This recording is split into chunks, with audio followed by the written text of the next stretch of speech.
got a special treat tonight, man. This comic, he's been bothering Chris for months now, trying to get on. He's been trying to get some stage time. This is his first time out. I'm gonna need you guys to help this guy. He's gonna clap it up now for his first time. Give it up for Racin, Jason.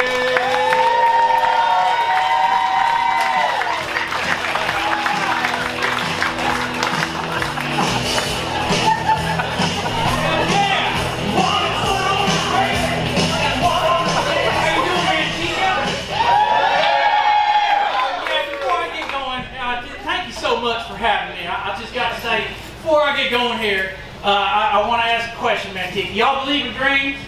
Yeah! Come on, I need no more enthusiasm. Y'all believe in dreams? I'm here to tell you about my dream tonight. So, here's some time back when we was all recovering from COVID, and people were, trying to figure out what they was going to do. I was trying to figure out a new line of work for myself, And a lot of my friends told me, they said, well, Racin, you love them race cars so much, why don't you start up a shop working on cars? And I said, that's a great idea. So I took everything I had, and I started my own shop right out of the garage, and I was doing customs, and I was getting in these exotic, like old Mustangs, old Plymouths, then I got some exotics. I even had a Ferrari. I had a Rolls Royce come through, Hot Wheels mostly, that I was selling on Etsy. And it's a good business model. Look, you get a box of these things at a yard sale or an estate sale, about $5. You throw a little paint on there, some new tires, you sell them on Etsy for $7, $8, or $9. You ain't get that kind of return flipping Firebirds, okay? You can flip all the Firebirds you want, you're not getting that kind of profit. It is getting T-tops you're not going to do. No, but a lot of people try to discourage me, I had my haters to the dream. A lot of people would try to tell me, Jason, these are toy race cars. First of all, I would like to point out that all race cars are toys, motherfucker. Just depends on which kind of one you can afford. But I will be honest, there was the initial rush of the new business going in there. And then I started having these headaches, and the only thing that would make them feel better is the paints I used on the cars. It really was a blessing doing this kind of work, but people would ask me, they would say, but Jason, how is the Hot Wheel mechanic business going? And if I'm honest with everybody here tonight, the Hot Wheel mechanic business, to be completely transparent, the Hot Wheel mechanic business has been 100% downhill. Unless you want to get out and push, you can scoot around on the floor all you want. You want to practice pushing your car, but if you want a good one that runs, you got to have a high point and a low point. So I was thinking, I need to upgrade my skill set. For this current job market, I need to be more than just a Hot Wheel mechanic. I got to get some other skills. So I got there on the computer, and I enrolled at the Community College down there, and I took all the units, and I'm happy to report now that you are looking at fully certified by Community College of Southwestern Ohio Auxiliary Branch, fully certified Stot-Car mechanic.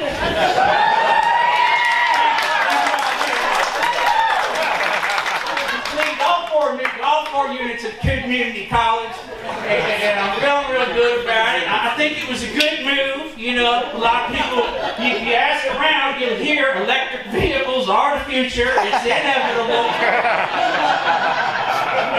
It's coming. It's coming. A lot of people don't like to talk about it. They don't want to hear about electric vehicles. I get it. I like the fucking light.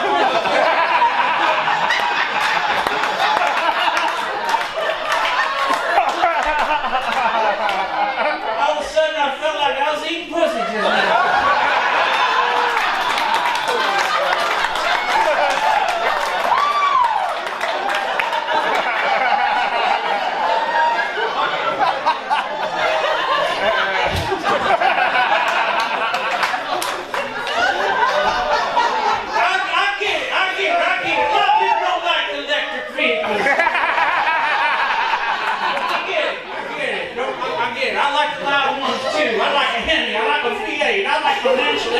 operated engines, you know.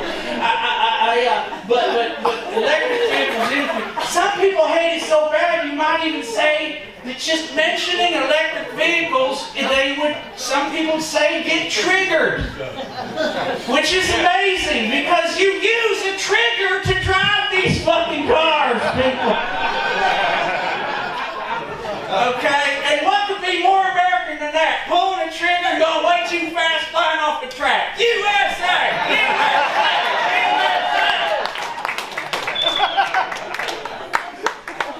I brought some of my project cars here tonight to show to you. Are you guys interested in seeing some of the project cars? All right, I got a few of them right here. We're going to save that one for later. That's going to be the bra. Okay, these first two I'd like to show you. These are vintage. These are from my childhood era of the late 1970s. Okay, we've got a couple of Datsuns here. That's what Nissan used to be called for any World War II history experts. Now, I can tell you two things about these cars right here. Three things about these cars right here. This is the Anheuser-Busch car, driven by Paul Newman, the famous actor. And this is the Camel Cigarettes car. I don't know who drove this one, but I can tell you that the children who played with these cars were definitely sent to the liquor store with a note.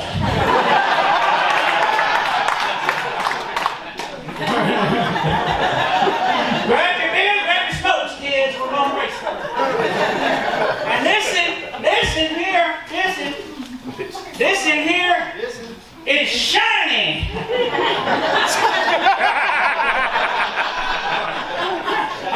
I'll give it the number 9. I give it the race car number 9. I wanted to give it the number 6, but I didn't have any number 6 decals left. I only have the number 9. I'll put the number 9. I give it number 9. I give this in here is one of my favorite. This in here is it's a Challenger. So I give it number 2. You know, because that's pretty much Challenger's whole fucking thing.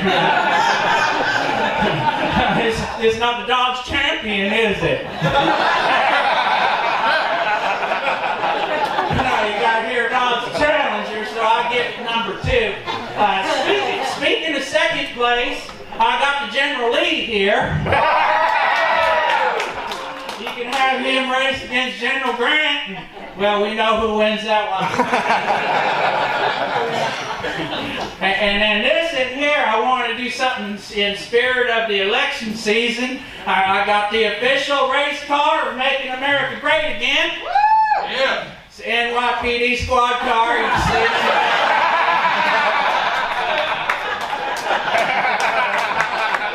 You can open up the trunk. There's documents in there.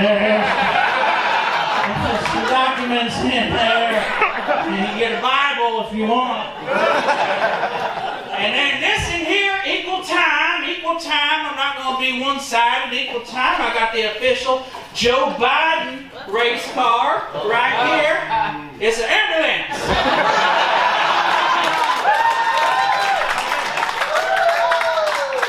You don't want to go riding with Biden, you want to back of these. And then just a couple more here. This is one of my favorite. This in here is a Hummer.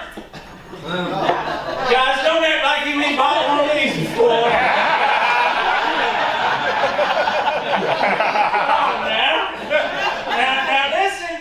Now, all these are for my dream. I told you about my dream. I would like to be the first Stot-Car driver to buy his own race car by selling toy race cars. So these will all be for sale after the show. They're $4,000 each. And I would like you to support. But in this Hummer, you know, a lot of guys flock to the Hummer. Ladies, you may want to consider purchasing this for yourself. Throw it in your purse. Later on, somebody asks you for a Hummer. You give them this. You be on your way. And guys, if you're that guy that got left out in the cold and you didn't get no Hummer, I have this last one. one, you can get yourself a nice, shiny, affordable Escort.